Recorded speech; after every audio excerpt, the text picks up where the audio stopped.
this lecture we continue the discussion on operator and task assignment. In the previous lecture we saw some aspects of what is called rabbit chasing. So, we took an example where there are 5 cells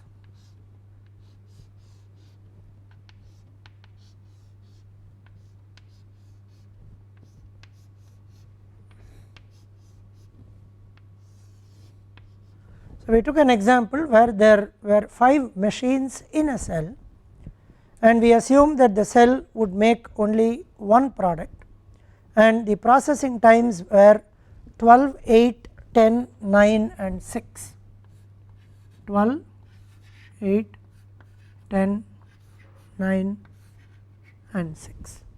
Rabbit chasing assumes that if there is more than one operator, the first operator would come, take a piece, do some machining here, go to the next one, finish it, come to the third and then the fourth and then the fifth and then he or she leaves it at the end.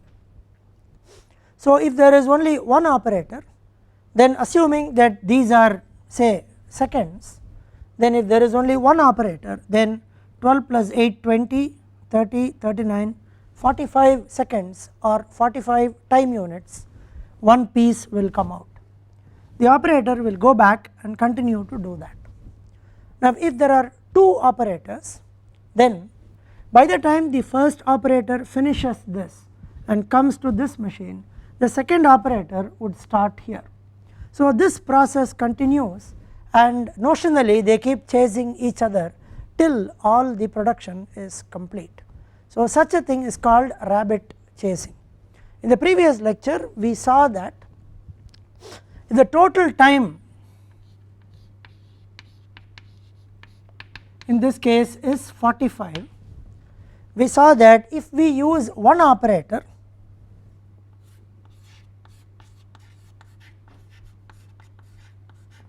in a rabbit chasing context, the time taken will be 45 units or time units per piece.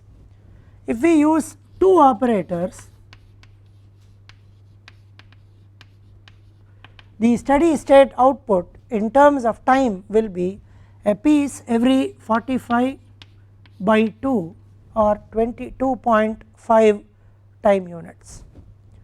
With 3 operators it will become 45 by 3 equal to 15 time units, but with 4 operators it will not be 45 by 4, 45 by 4 gives us 11.25, which is smaller than the maximum of the individual processing times. So, the moment the total by the number of operators becomes smaller than the maximum of the individual operations, this time will be the steady state output. So, from now on for 4 operators it will be 12, even if we have 5 operators the output will only be 12 time units per piece. So, every piece will come out after 12 time units. So, the general formula here is the output in terms of time per piece will be equal to sigma Pj, sum of processing times divided by n, the number of operators. It is either this or maximum of Tj, maximum among the processing times, which happens to be 12, whichever is bigger. So, this will be time per piece will be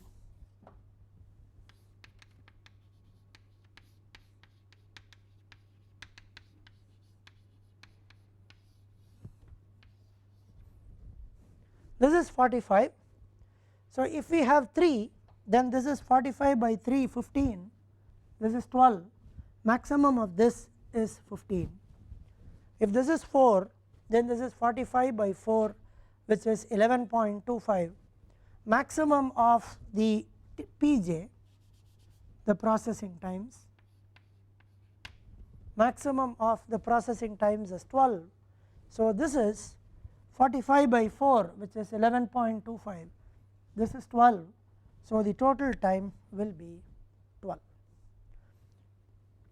Now, the next thing that we should do is to try and see what happens if we dedicate machines to operators. Now, if we have 2 operators and if we look at, if we have 2 operators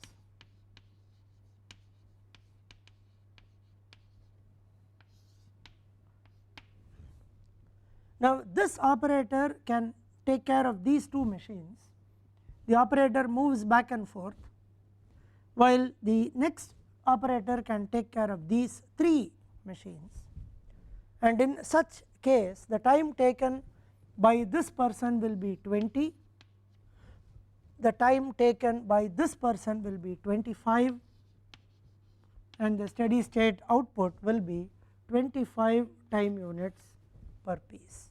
Every piece will come out, or a piece will come out every 25 time units.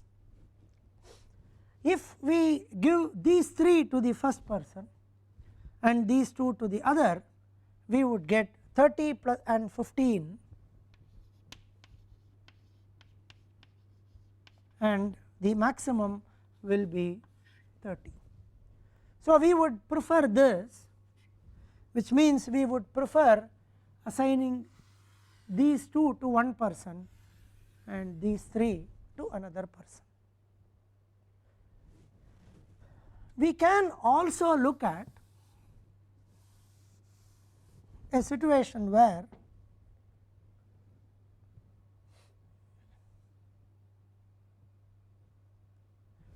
the first operator can do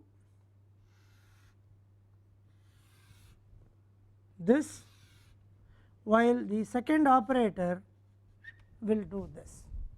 For example, the first operator could handle this machine, and then this, and then come back, while the second person will switch between these 2, he will do these 2 machines.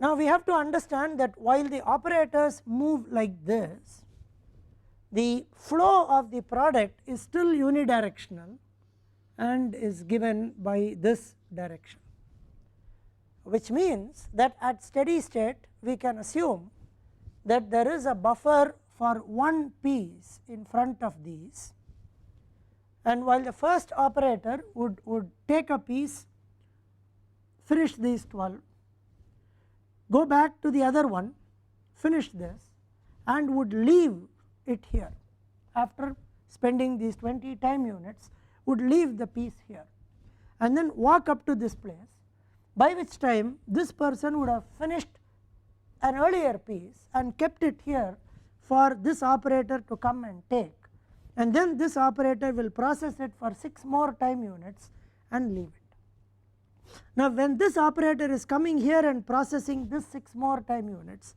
this person will go back, pick up what has been left by this person, complete this 10 plus 9, leave it here. By the time this person will go take another piece, do these 2 and keep it here, and so on. So, the flow of the piece is unidirectional, but the consecutive operations are not and need not be performed by the same operator. So, we could have a situation where the first operator handles this, this and this, while the second operator handles this and this, and a third such solution would give us 12 plus 8, 20 plus 6, 26 and 19, and a steady state output will be every 26 time units. While this is preferred to this is still better than this solution. Similarly, one could think in terms of 12 plus 9 plus 6 and 8 plus 10, which would give 27 plus 18, which is also not really preferred. Now, we ask ourselves another question: which is the allocation of machines to operators that balances it the best? Because the output is actually the maximum of these two numbers. So, we would like to minimize the maximum of these two numbers. Ideally, if they are equal, that is the best scenario, but that does not happen. So, which one is the allocation that would give us the best value here or the minimum value here? Can we get something less than 25? Now, if we could do that, if we look at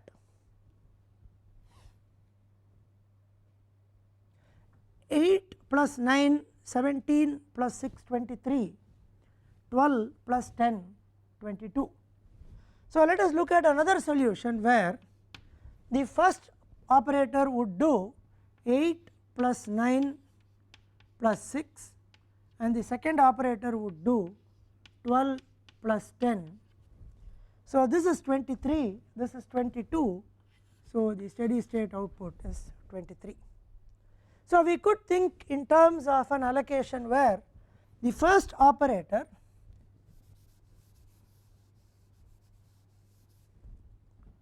(8 plus 9 plus 6) for the first operator and for the second operator. So, to explain this, now we can call this person as the first operator, this person as the second operator. So, it will be 22 and 23. So, this person will take the first piece, work for 12 time units and keep it here. In between, we will assume that the second person has worked on a piece which has already been kept here. There is a buffer piece which he has worked and kept it here. So, this person will come, take this piece, finish this operation, keep it here, go back, take a new piece. Once this is kept, this person will come back, take this piece, finish this work, leave this and then walk back to this. Meanwhile, this person would have taken a new piece, finished this operation and kept it here, and the process will repeat. But the flow is again unidirectional, the flow of the piece is unidirectional, but the way the operators work is not unidirectional. So, now the best one that we can think of is 23, because the sum is 45 and all these are integer numbers. So, we cannot get 22 and a half, but we could get 23 in this case. So, the first comparison between this one and the rabbit chasing method is that the rabbit chasing method is able to give a steady state output of 22 and a half for two operators, whereas this method can give only 23 for two operators. So, if possible, the rabbit chasing implementation is always a better alternative than dedicating machines to operators. There are other related issues that we will come to after a while when we again make a comparison between the rabbit chasing method and the dedicating method. Now, let us go back and see how we actually solve this problem. Right now, for a very small example that we are looking at with 5 operations or 5 processing times, we are dedicating them to 2 operators and then we should do this. Usually the cell will not contain more than 8 or 9 machines, and therefore this problem is not a very complicated optimization problem to solve. Nevertheless, this problem is very close to some interesting problems in the operations research literature, and therefore we will look at this. So, if we formulate this problem, the formulation of this problem will look like this. Let xj equal to 1 if machine, or let xij equal to 1 if machine I goes to operator j.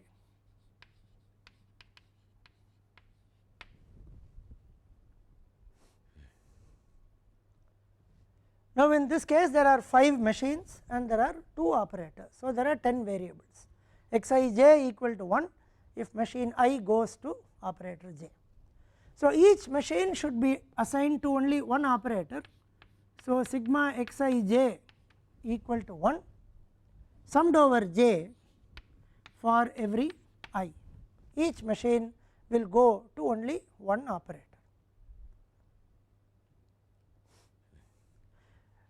Now the time that is taken by an operator will be Pj Pi Xij summation over I.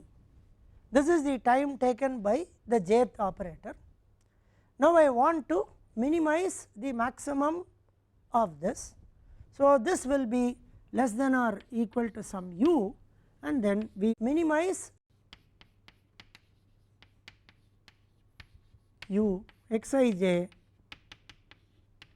equal to 0 1. So this will be the formulation based on which we can solve this optimization problem to finally get the solution that one operator gets this machine 1 and machine 3, the other operators get these.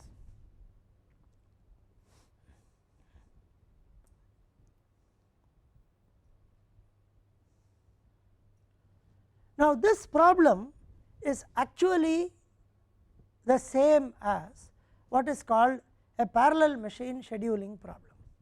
It is like assuming that, now let us for a moment forget this application, where this is an application where there are 5 machines which now have to be assigned to 2 operators. Each machine has a processing time 12, 8, 10, 9, 6 respectively. This is a different setting. This setting is the setting in cellular manufacturing within a cell. Now let us look at another problem where, let us say there are 5 jobs. These jobs have processing times of 12, 8, 10, 9 and 6. So there are 5 jobs with processing times 12, 8, 10, 9 and 6, and there are 2 machines. Single machine in single machine scheduling problem with parallel processors. So there are 2 identical machines. Now which job is assigned to which machine in this problem such that the time at which all the jobs are over is minimized. So it is like saying, if I assign 12 and 8 these 2 jobs to this machine and I assign these 3 jobs to this machine, this will be over at time equal to 20, this will be over at time equal to 25. So the time at which both are over is the maximum of these 2, which is called the make span. So it is a make span minimization problem on identical parallel processors given n jobs. So the make span minimization problem would finally ask you to do 12 plus 10 22, 8 plus 9 plus 6 equal to 23 will be the optimum solution to this problem. So the problem of, in a cellular manufacturing context, given certain number of machines in a cell, single product which visits all these machines, and given number of operators 2 in this case, what is the operator assignment that will maximize the output is the same as another problem where, given these 5 jobs and 2 machines, what is the allocation such that the make span is minimized. So these 2 are related problems. So there are some heuristics and there are some optimization procedures for this problem which can now be applied to that problem because they are one and the same, except for the fact that what are machines now become jobs and what are people now become machines. Now one of the standard heuristic to solve this problem is called the S-shaped heuristic, where we arrange the processing times in decreasing order and start assigning. The first one will go here, the second one will go here, the third one will again come here, the fourth one will go here, the fifth one will come here. So this S-shaped heuristic or alternate S-shaped heuristic would finally give us 26 here and 19 here, which is not the optimum solution, but nevertheless it is a heuristic solution. For a small size that we are looking at with just 5 operations, we can solve it optimally to get the solution, but if in this context of machine scheduling, if there are a large number of jobs, then we have to use heuristics and solve it. Now let us take a closer look at this problem and then relate it to one other problem which is famous in the operations research literature. Now this problem is like there are 5 jobs with known processing times and there are 2 identical machines. Which job is assigned to which machine such that the make span is minimized. So this is called make span minimization in identical parallel processor. The other equivalent of this problem with a slight difference is called a bin packing problem.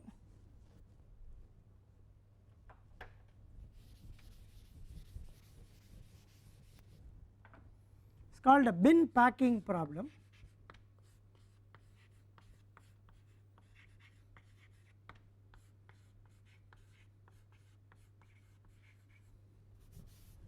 Where we can assume that these lengths, these are lengths, we can assume that there are a large number of sticks whose length is say 25, given length say 25, there are a large number of sticks with that length. Now we can take some sticks and start cutting these lengths. Suppose we take one stick of length 25 and cut a 12 and a 10, the remaining 3 will be a waste. Then we could take another stick and say that we could cut 9, 8 and 6, then there is some waste, but within 2 sticks we will be able to cut all of them. If the length of the stick is given as 25. If for some reason the length of the stick is given as 20, then we know that we cannot do it with 2 sticks, because the total length is 45 and individual piece maximum length is 20, so we cannot do it in 2 sticks. Same problem is like this. If we give bins of length or height 25 and there are many bins that are available, these items with given lengths have to be put in the bins such that they are put entirely in the bin. So if we take a bin of length 25, we can put a 12 and a 10 in it. We cannot put 12, 10 and 6 because that will exceed the length of the bin. So what is the minimum number of bins that are required so that I can put all these elements or items into the bin? The size of the bin is known, that is called a bin packing problem. So this problem can be said as, given bins of size 25, what is the minimum number of bins I require to put 12, 8, 10, 9 and 6 into the bins? That is called the bin packing problem. Now this problem is, given jobs with processing times 12, 8, 10, 9, 6 and given 2 machines, what is the make span, which is equivalent to saying now find out the length of the bin such that in 2 bins I will be able to accommodate 12, 8, 10, 9 and 6. That is the difference between these 2 problems. Let me repeat it. This problem says, given bins of a certain length, what is the minimum number of bins that I require such that I can accommodate 12, 8, 10, 9, 6 into the bins. This problem is, what should be the length of the bin such that in 2 bins I will be able to accommodate 12, 8, 10, 9, 6. So they are related problems. There is a lot of literature on this problem, there is a lot of literature on this problem as well, but the problem that we are trying to look at here is the same as this, which is very similar to this. So sometimes the bin packing heuristics are also used to solve the machine scheduling problem. So let us come back to the cellular manufacturing example, where we have found out that the best one would be 22 and 23. Then we get into the next question of, can we implement this 22 and 23? What are there issues in implementing this 22 and 23? Now let me compare this with another instance. For example, let me compare this with, say, with this instance. Now this instance we had 12, 8, 10, 9 and 6. So this instance was 10 and 9 and 12, 8 and 6. Now this gives us 26, this gives us 23, 23 is better than 26, therefore we would like to go for this. But are there implementation issues with this? The answer is yes. Now here the operator does this one and goes back, the second operator does these two. The operator walking paths do not cross each other in this, even though the operators are not doing exactly consecutive operations. This person does 12, 8, comes and does a 6 here.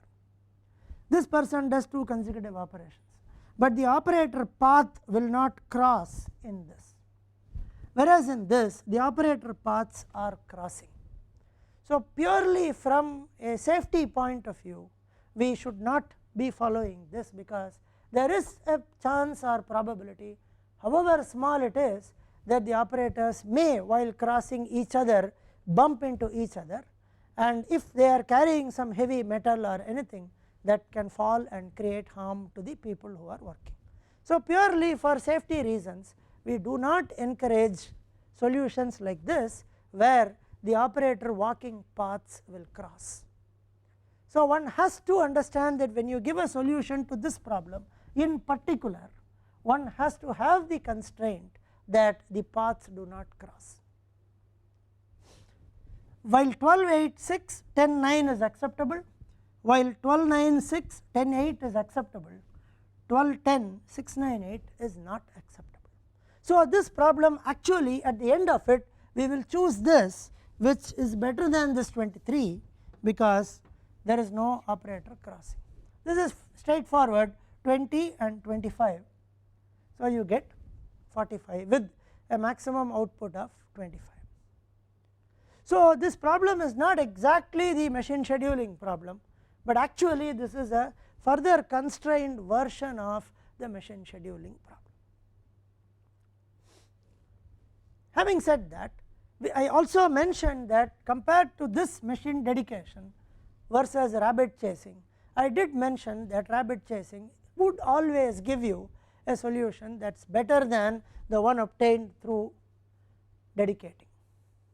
For 2 operators, rabbit chasing would give us 22.5, dedicating would give us in this case 25. For 3, rabbit chasing will give you 15, this will not be able to give you 15. This can give you 18, 15, 18 and 12, or 18, 17 and 10. This person can do these 2, another one can do these 2, the third one will do this, there is no crossing. One can do 12, 18, 15. Like that one can provide solutions, but it would still go only up to 18. For 4 operators, there we will get 12, here we will not get 12, we can get only 15 or 15, because 14 will give you paths that cross. So 15 is what we will get for 4 operators.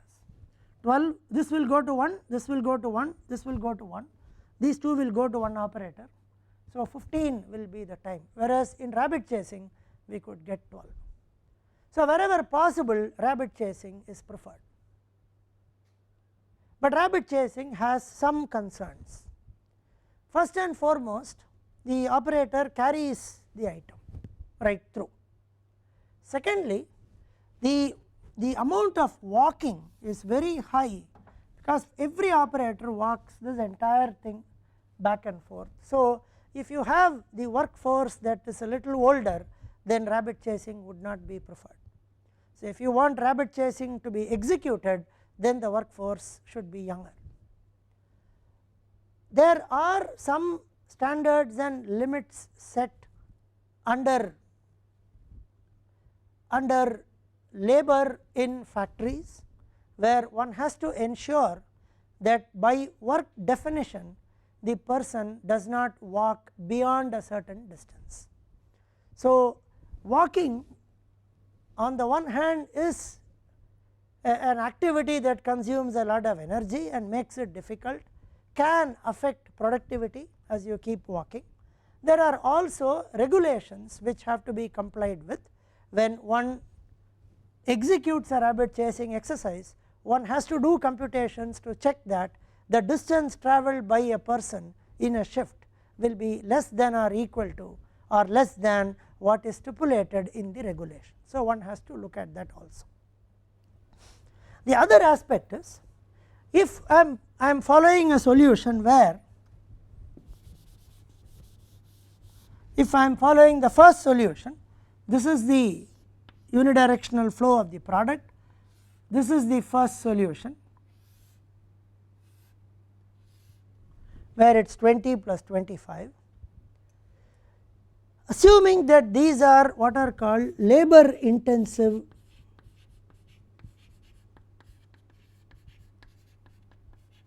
cells or labor intensive operations, the operator should have the skill set to work on these 3 machines. And remember, always in a manufacturing cell, the machines are functionally dissimilar. They are similar in the context that they require or process similar parts. This machine could be a different machine from this functionally. So, this operator who handles these 3 should have the skill set to handle these 3. Another operator should have the skill set to handle these 2. Whereas, if I do rabbit chasing, every one of the operators should have the skill set to handle every one of the machines. So, the skill set requirement is also higher in terms of when we use rabbit chasing. So, rabbit chasing versus dedicating, one has to be a little careful and one has to understand all these when we choose which of the methods to follow, and most importantly be able to make sure that when we dedicate, the operator paths, walking paths do not cross. The output from this system is always the maximum of the operator time versus cycle time or individual processing time. Now, we move to the next one.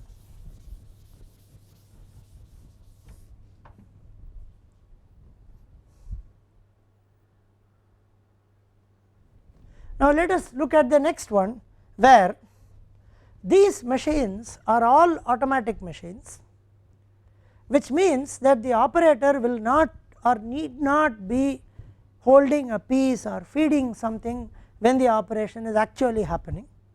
So, the operator has only the task of loading and unloading, while the operation manufacturing is actually happening, the operator need not be next to the machine. So, we would assume that machines are of this type. Again, there are 5. Now, such cells are called machine intensive cells, labor intensive cells and machine intensive cells.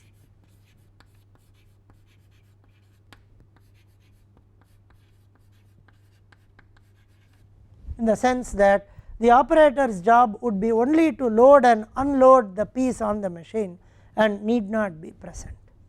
So, in such a case, again the operator can handle multiple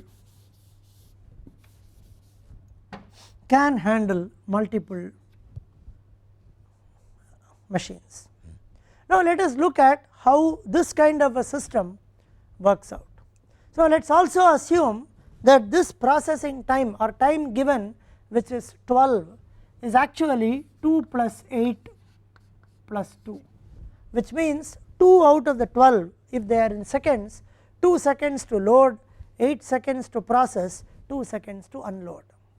Similarly, the this we would take it as 1 plus 6 plus 1, this would take it as 2 plus 6 plus 2, this we would take it as 2 plus 6 plus 1, and we take this as 1 plus 4 plus 1. Now let us do some calculations as to what happens when a single operator is actually doing all the 5. Then we can extend this when 2 operators are doing. So we will also assume that at steady state one piece is always available here for the operator to work. So at time equal to 0, so operator on first machine M1 0 to 2 loading,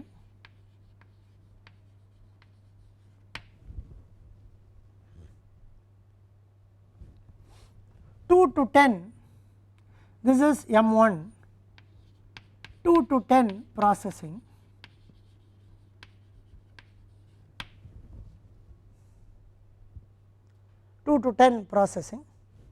but the operator is free at 2. So we assume that there is a piece here. So 2 to 3 loading M2, loading M2. So at 3 this begins. So 3 to 9 processing M2, P stands for processing, M stands for the machine, L stands for loading, U stands for unloading. So 3 to 9 is processing on M2. The operator is free at 3. So there is a piece here. So 3 to 5 loading M3, that is here.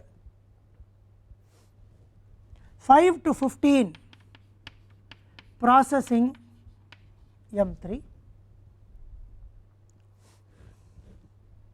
Again the operator comes here at 5. So 5 to 7 loading M4, 7 to 13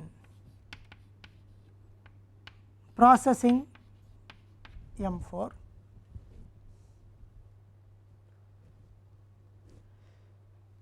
person is free again at 7. So 7 to 8 loading M5.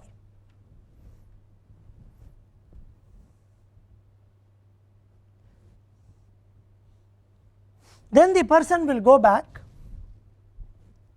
So at 8 the person has loaded on M5, because that is 2 plus 1 3 plus 2 5 plus 2 7 plus 1 8, this loading has been completed. So the person will go back to this. Now what? Now we have to check this. At 8 the person goes back, but the processing is over only at 10 here. So 10 to 12 unloading on M1. So the person unloads on M1. Now he has to go back and load another piece on M1. So 12 to 14 loads M1 again. Now 14 to 22 processing on M1 comes here at time equal to 14. So at 14 processing on M2 is over. So 14 to 15 unloading on M2, 15 to 16 loading on M2, 16 to 22 processing on M2. So at 16 the person can come to M3 and unloads. So from 16 to 18 it is unload on M3, it's unload on M3, loads another piece on M3 which is 18 to 20 load on M3, and the processing happens between 20 and 26 processing on M3. So at 20 the operator comes to M4, so unloads 20 to 21 unload on M4, 21 to 23 loads on M4, 21 to 23 loads on M4, and 23 to 29 is processing on M4. So at 23 the person comes to M5, so 23 to 24 will be unload on M5, 24 to 25 will be loading on M5, and processing will happen between 25 to 29 processing on M5. In fact, when the person comes here to M5 at time 23, we have to check whether the piece is over on M5 at time 23. So we go back and check that, and we realize that 7 to 8 the person had actually loaded on M5, so 8 to 12 will be processing on M5. So by 12 the processing would be over, person comes again at 23, so the person can unload this, and so the first piece will come out at time equal to 24 on M5.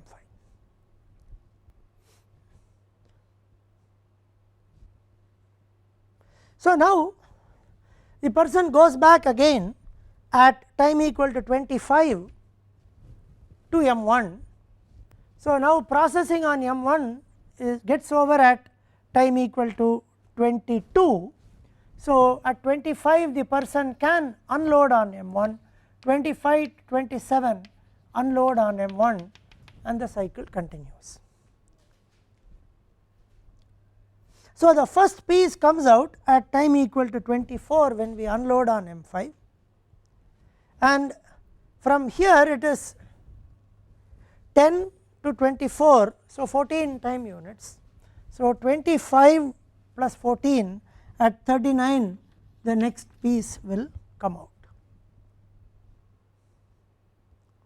So the first piece will come out at time equal to 24, the next piece will come out at 39, 24 plus 15 39, 39 plus 15 54, and so on. So at steady state one would say that a piece can come out every 15 time units, and the steady state implies that initially when we begin we have one piece that is actually available there in front of each machine, and then the process actually continues.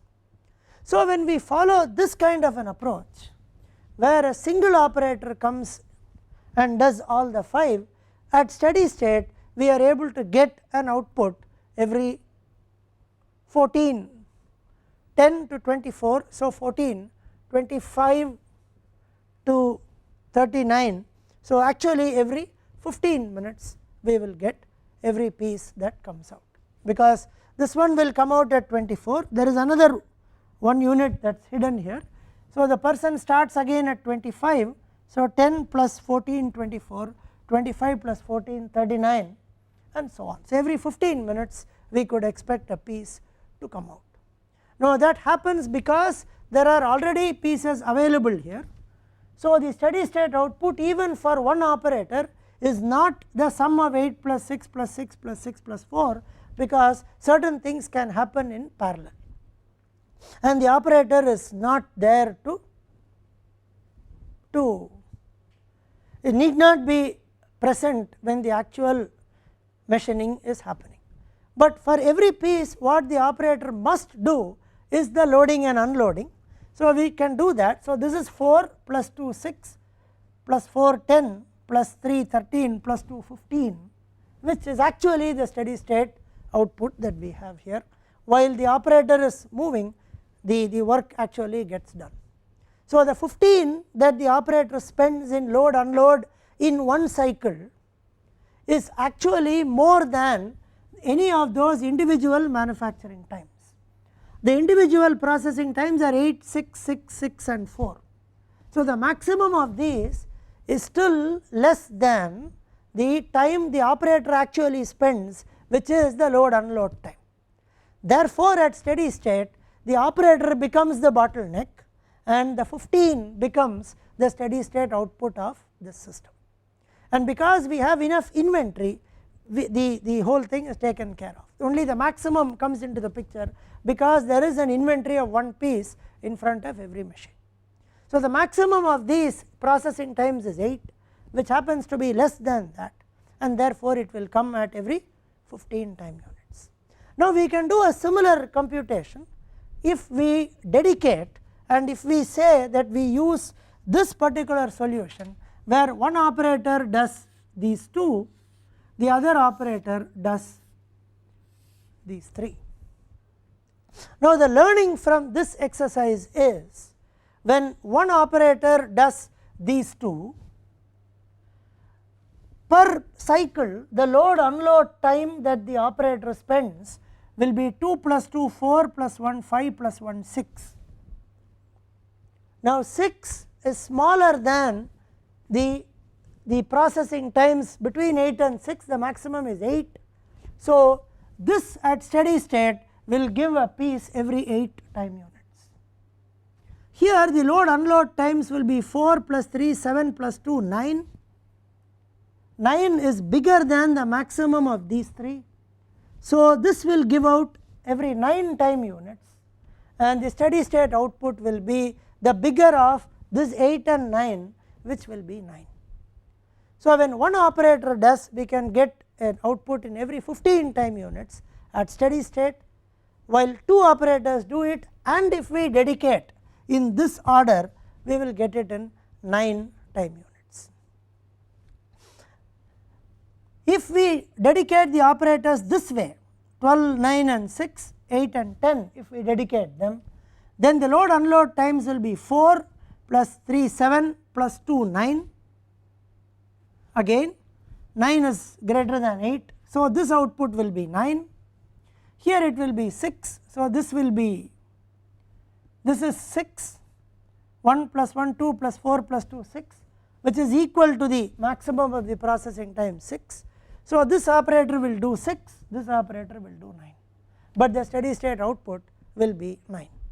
So like this we can do computations and then show what is the correct configuration and which one becomes the bottleneck, whether the operator becomes the bottleneck or the machine becomes the bottleneck.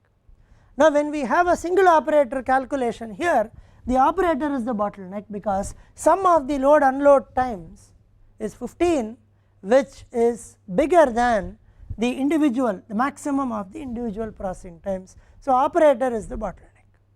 But if we dedicate here one operator here, one operator here, here the machine will become the bottleneck because the operator time is only 6 while the maximum machine time is 8, so machine becomes the bottleneck.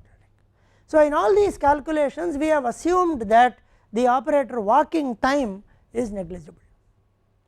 Since the operator walking time is negligible, we have not taken into account the time taken for these walking.